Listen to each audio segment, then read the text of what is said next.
Does it really take a standard 30-hour school week to educate our children? Or can it be done in just 5 hours a week? Well, Aaron and Kalina believe that it is definitely possible, and they have written this book showcasing their journey on how they educate their children at home in only 5 hours a week. And today I'm going to dive deep into this book, share some of the wisdom and nuggets with you and my thoughts on Aaron and Kalina's philosophy. Firstly, let's consider how many hours each day a child in a regular school setting spends on learning. Yes, we all know that when it comes to children, learning is always happening all around them. It doesn't matter where they are or what they are doing. But for the purpose of today's exercise, I am looking at the formal part of schooling. The schooling that's done inside the classroom, in a book, at a desk. I've written just a few notes so I can remember this little section. I didn't want to forget any of the bits and pieces. But let's take a look at what we can deduct from a regular school day that takes the kids away from their formal, structured learning activities inside the classroom. We'll begin with the easiest items: morning tea and lunchtime. And of course, there's the daily taking of attendance, including any notices or information that needs to be read out to the children. How about some type of assembly? Now granted, this may not happen every single day, but it generally happens a couple of times a week. Most assemblies are going to take at least 15 to 30 minutes. Each time the children enter the classroom, there's always a period of adjustment, as we can all remember being at school.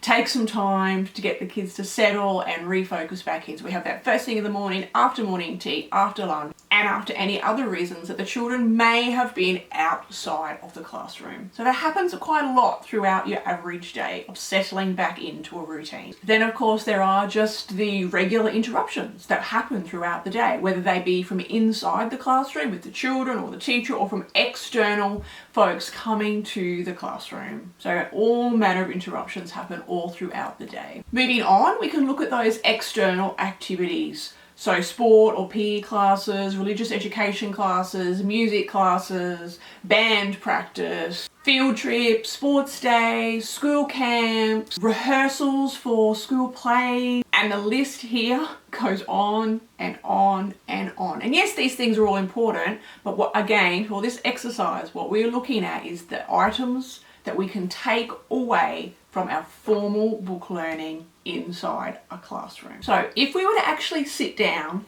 and work those figures out and deduct all of the various occurrences that take children away from their formal learning every single day and average that out over the course of a year, then we would find that the kids would be achieving somewhere between 1.5 to 2 hours of formal book learning each day inside a classroom. And that's on a good day. That's a far cry from the 30 hours that the kids spend at school. So we've got 30 hours versus 10 hours at the best of actual formal academic learning. But can we really cover all the formal learning that we need to in just 5 hours a week? Is this really a possibility? And this is what Aaron and Kalina set out to prove, that they believe that absolutely, yes, we can. So let's dive into this one, shall we? I have to say, Kalina would possibly be my new best friend. This woman just spoke to me through every single word that were on the pages inside this book. Kalina, if you're watching this, love it. Love, love, love it. The entire time I spent reading this book, I was nodding and smiling in agreement with all of her thoughts and feelings around home education. At its core, the premise of this book is to show the reader that the children in this family do no more than 1 hour of structured learning every single day, 5 days a week. But it's actually a lot bigger than that. I think this is a great read for anyone, no matter how long you've been homeschooling. I gleaned information from this book. It reinforced what I was thinking and where I was heading, and it just helped me to look at education through a different lens. Okay, so the children do that 1 hour of structured learning time once a day, 5 days a week. But on top of that, they do lead very active lives. They are out and about in the community a lot, exploring, they travel extensively. And of course, all of this adds to the rich education the children are receiving. They also use everything that is available to them. TV, books, apps, computer programs, documentaries, field trips, excursions, national parks, you name it, they expose their kids to it and use those things to their advantage. A standout moment very early on in the book for me was when Kylie was describing what a regular school morning looked like for them when her girls were still at school. She goes on to tell the story about the fact that she can't really remember the last time her and her girls had a meaningful conversation, and simply because they're just in the rat race of living, they just don't have time to sit down and actually talk to each other and connect. This is unimaginable to me and actually a little heartbreaking. And to think that this is normal for the vast majority of families out there in the world today. So that's just one of the standouts for me, and truly this book is filled with them. And if I was to try and give you as many as I could, I probably just need to sit here and read the book from cover to cover. So I think you'll just have to go out and read it for yourself. However, there's a section in the book where she discusses homework and why she believes homework is important for kids in school and why homework is so effective. And to be honest, this is something that I hadn't looked at in this manner before, because like most of us, I'm quite anti-homework and don't believe that the kids should have to spend 6 hours a day and then come home and do more homework. However, homework is so effective because it is a short burst of time in the day where the child can completely focus on what they're doing with zero outside distractions. For most kids, homework is probably where they do the bulk of their learning, because that's how most of us learn, in focused bursts of time where we have very little distractions going on around us. Wow, that actually blew me away, that thought, that paragraph on homework, because it's true. When you sit down and think about it, it's absolutely true. She goes on to share how she made the realization that school actually gets the best of her kids, even though they are in such a rigid environment where they need to conform and always perform to the standard that is required of them. And in fact, the kids need to perform in a way that most adults would never tolerate. And so many of the kids just simply need to blow off steam when they get home, which is why so many parents see angry outbursts from their children, exhausted children, tears that often flow in the afternoons because their kids are just absolutely worn out from their day at school. And they are falling apart from sheer and utter exhaustion. I don't know about you, but I find this abhorrent. This is atrocious that society has gotten to this place. We've gotten to this place of accepting this, and this is just what it is. The kids get used to it, and let's just carry on with our lives because this is all normal. And that the kids love school. Of course they end up loving school. They have to. It's either they love school or they hate school. But there is no option for them. And that all these elements of attending school teaches our kids resilience. Yet I would argue that all it's doing is burning our kids out in every possible way. In the beginning of the book, the author briefly outlines some of the various alternative types to a regular public school environment. She is quick to point out, though, that choosing any of the distance education types or online schooling programs are definitely not homeschooling, because you'll still be beholden to the system. There's no freedom. You need to still perform to the school's requirements. This piece here on the supposed to's of life and how we parents get caught up into it, I just need to read this to you. As parents, we get so caught up in the supposed to's of life. We're supposed to go to college. We're supposed to get married. We're supposed to have children. And the kids are supposed to have school. With all those expectations to do what everyone else is doing, we forget how important it is for us to be present in our children's journey. That in fact, it's our responsibility to be present. Those few sentences, whoa, so important. And I think I need to copy that, print it out, bold up and hang it on my wall, because really that at the core is the most important part of this parenting journey. We as parents are not supposed to do anything that society tells us to, apart from love and be there for our children. What I do adore about Kalina and Aaron and their approach is whilst they do only do that 5 hours of structured learning time a week, doesn't mean that she's hands off for the rest of the time.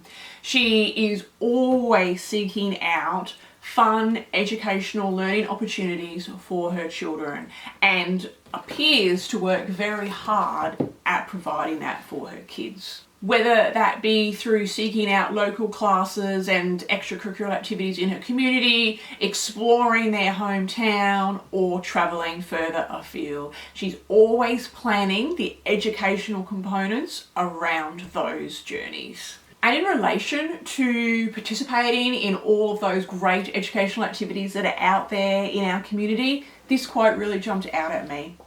Throwing kids into what should be an educational experience and expecting them to learn something just by being there defeats the whole purpose of experiential learning. You can't make kids care about something unless you provide the tools and the planning necessary to spark their interest. I think I'm guilty of that. Definitely guilty of that. Attending some type of educational activity and thinking, that's it, fine, we don't need to do anything more. When in fact, really, we probably do. We can attend any manner of activities out in the community, co-ops, enrichment days, and all those sorts of things. But if we're not building on those, are our kids actually learning anything from them? Or are we just putting ourselves in the position where we hope that they are? And we're providing all these things to them, but we really have no idea. And so Kalina points out that she will plan some type of activity either in the lead up to these activities or when they come home. She will wait and see what questions the children throw at her, and then together they will plan more learning activities around what they did outside of the house. Both Kalina and her husband work really hard to strike that balance of what they believe as parents their kids should know and what it is that their kids actually want to learn about at the same time. That homeschool sweet spot, as I like to call it, just finding that right balance for our children and our family. There's a section in the book entitled, It's Not Just About the Kids. And here she goes on to explain why we as the parent educator mustn't lose ourselves in the process. We need to have something for ourselves and our own little bit of life outside of our kids and outside of our homeschool. And as someone with experience who hasn't done a great job of that in my early years, absolutely, hands down, make time and make yourself a priority. 100% couldn't agree with Kalina more on that point. And then she throws a hard-hitting question for the readers of this book who still have children at school, and especially if they're still holding on to the fact that school is the best place for their children to get an education. And the question she throws to them is, are you certain that your children's social environment in the traditional school setting is a healthy one? Are you absolutely sure of that? I thought, well, that may rock a few boats when folks come to this section of the book. But it's an important question to ask because I think a lot of the times we just assume that it's okay because a lot of the times we don't actually know what genuinely happens inside that schoolyard. And from there, the author moves into breaking down and giving some information about healthy socialisation versus unhealthy socialisation. And so what about groups? In particular, large groups of kids. What happens in the homeschooling world with that? And what does the 5-hour school week say about groups? Okay, here we go again with another This Girl Could Really Be My Best Friend.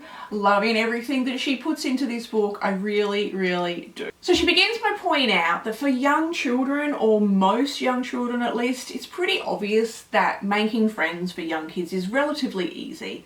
Head to the park, there'll be another family with young children, and most young kids will come away from an hour playing at the park and saying that they just made a new best friend. We've all experienced that with our children, and so socialising with young kids is pretty easy. But as the kids grow and mature, this brings its own set of challenges. As the children realise that now is the time that they need to actually know how to interact with people from all ages and across all walks of life. And often, this can raise a little bit of anxiety around socialising. And this is where Kalina points out how important it is for our kids and our teens to be in larger groups of other teens so that they can understand how group dynamics work. I couldn't agree with her more on this point. Understanding how to work in groups and how to work effectively in groups is such an important skill for our kids to have. And she points out that we shouldn't actively choose to homeschool in isolation.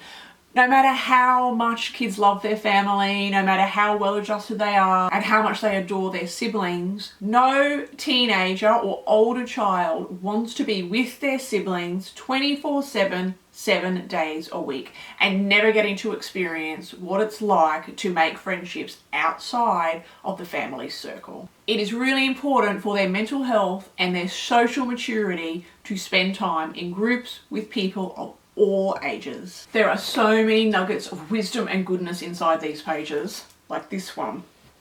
It seems that as a society, we are so preoccupied with a formal education in the classroom that we no longer worry about how our kids will work in the real world after their education is finished. Whoa. That's a goodie, isn't it? So I know I can't share everything inside this book and you're just going to go and have to read it yourself. But another gem for me is how they both work really hard at embracing the uncomfortable with their kids. We all have to go through uncomfortable moments in our life, and rather than shy away from them, Kalina and Aaron work through with their children, because in those uncomfortable moments is where our kids grow. It's where we shine, it's where we build resilience, and I love that philosophy. I love about embracing hard things, because we can all do hard things. And I can't help but share one more juicy piece of information with you from this book. Sorry, I know, but I just have to share this one with you, because this one was a little bit mind-blowing for me. And it is the idea that as parents, we need to embrace the fact that our children are growing up in a very different world to what we grow up in. And we need to parent our kids for their world and not for what our world was like. Kalina believes that we are making a huge mistake when we try to parent our kids for a world that they are not living in. When we try to parent our kids in a way that was our world, or that was our parents' world. And one example of this is our modern day technology, and how a lot of us as parents are so afraid of what this modern technology is potentially doing to our children. And so we shy away from it. We restrict it, we take it away, or we don't let it into the home at all. How do we eliminate something from their lives that will be such a part of their adult life when they're out there in the world? There is nothing our kids will do in this future that will not involve computers in any way, shape or form. It is absolutely imperative that our children know their way around technology. Whoa, that was a biggie, wasn't it? That was massive. I mean, I'm pretty relaxed and free with technology use here, but I really get what she's saying, because it's so easy to fall into that trap. You know, in our day this didn't happen, in our day that didn't happen. Our day's past. We're in the here and now. We need to parent our kids for the here and now and for their future. I'm going to need to sit with that one for a while, I think. Okay, I know that I shared a lot with this book, but I have to tell you, I just vibe with it. I get it. It's just, I'm connected to this. This is my philosophy, and this is where I have stumbled into our home education. And I think I probably could have written all of what was inside of this book. I love everything about it. One thing that did stand out to me though, that I feel that I do need to point out, these kids definitely live a life of privilege. They get to travel extensively and they're out in the world exploring a lot all the time, which just adds to that wonderful, rich education that they receive. And that's not to say that you can't provide that at home in your own community. You can, but this family definitely lead a life of privilege, and it shows inside the covers of this book. And apart from, I think there were two very brief mentions of negative sibling interaction, this book did paint a little picture of a bit of a perfect life for me. And just because we homeschool doesn't mean life's going to be all rosy. We still are going to have those tough, difficult, challenging moment. I just felt I needed to point that element out. So after homeschooling for close to 15 years, yeah, I 100% agree with the philosophy that's inside the pages of this book. Our children absolutely don't need any more than an hour a day of structured learning, as long as we are providing them a rich and varied educational experiences out there in the world. But because I'm now in the teen years and dealing with teenagers, I would probably double this for teens. I think for teens, 10 hours or 2 hours a day of structured learning is a great middle road for those guys. Again, adding in that to ensure that we are also out in the community attending a lot of educational type activity. And maybe when it comes to the teens, I might sit on that one and think about it a little. I might make a video about my thoughts on the 10-hour school week for teens. And I have to say, no matter how long you've been homeschooling, I think this is a valuable read. So check out your library, see if they've got it there. If they haven't, maybe ask them to order it in for you. Otherwise, of course, you can jump online and grab yourself a copy. And I'll put a link in the description box down below where you can go and take a look at this book for yourself. And whilst you're here, why not check out some of my other book reviews? Anyway, I'll chat to you all again. Thanks so much for being here. Bye for now.